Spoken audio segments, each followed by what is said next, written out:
बिहार में जातीय जनगणना के मामले में इस वक्त की बड़ी खबर हम आपको बता दें। जातीय जनगणना का मामला अब देश की सर्वोच्च अदालत पहुंच चुका है।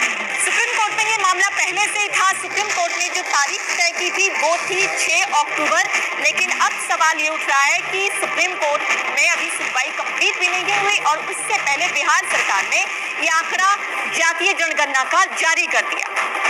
मेरे सहयोगी विक्रांत इस वक्त फोन लाइन पर मौजूद है। विक्रांत, और क्या जानकारी मिल रही है सुनवाई को लेकर? देखिए, ये मामला पहले से सुप्रीम कोर्ट में पेंडिंग है और सुप्रीम कोर्ट में 6 अक्टूबर को इस मामले की सुनवाई होनी थी। आज सुप्रीम कोर्ट में वरिष्ठ अधिवक्ता राजू रामचंद्रन ने इस केस की मेंशनिंग की और ये कहा कि इस मामले की सुनवाई अभी सुप्रीम कोर्ट में लंबित है। सुप्रीम कोर्ट में सुनवाई होनी है, लेकिन बिहार सरकार ने इस बीच जातीय जनगणना जो करवाई थी उसके आंकड़े जारी कर दिए हैं। तो सुप्रीम कोर्ट ने हालांकि इस मामले में कहा कि वो अभी इसमें दखल नहीं देंगे, वो इस मामले को 6 अक्टूबर को ही सुनेंगे, जो तारीख पहले से सुनवाई के लिए लगी हुई है।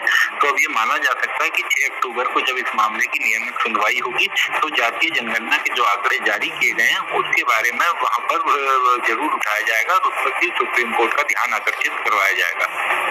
विक्रांत, बिहार सरकार ने पटना हाई कोर्ट और सुप्रीम कोर्ट दोनों ही जगहों पे ये कहा था, जो आधार दिया था जातीय जनगणना का, उसके पीछे लॉजिक ये दिया गया था कि हम आर्थिक और सामाजिक स्थिति समझेंगे।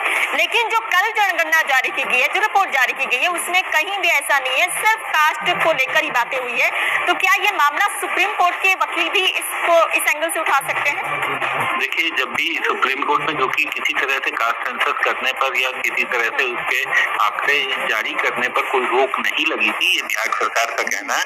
और कोई भी आंकड़ा जब इकट्ठा किया जाता है तो जातीय जनगणना बिहार सरकार की मुख्य दलील यही थी कि एक बार जातीय जनगणना हो, उसी के आधार पर ये पता चलेगा कि किस जाति की किस आबादी का क्या आबादी है और उसी अनुपात में फिर राज्य के विकास कार्यों को गति दी जा सकेगी। ये बिहार सरकार की दलील थी और उनका ये कहना था कि इन सब चीजों के लिए जातीय जनगणना करवाना जरूरी है, ताकि एक बार ये आंकड़े सरकार के सामने आए। और जिस तरीके से धार्मिक आधार पर जनगणना होती है, जिसमें धर्म के आधार पर ये पता चलता है कि इस धर्म के लोगों की कितनी आबादी है, उसी आधार पर जातीय जनगणना भी करवाई जानी चाहिए। तो जातीय जनगणना करवाई गई थी, लेकिन इसका बहुत विरोध भी हुआ था। न केवल पटना हाईकोर्ट में याचिका थी, सुप्रीम कोर्ट में भी याचिका आई थी। और अब चूंकि जातीय जनगणना के आंकड़े जारी कर दिए बिहार सरकार ने और ये बड़ा राजनीतिक मुद्दा बन रहा है, तो ये मान की जगह कि सुप्रीम कोर्ट में इस मामले में जोरदार बहस आने वाले दिनों में देखने को मिलेगी। ठीक है विक्रांत, आप नजर बनाए रखिए, आगे आपसे अपडेट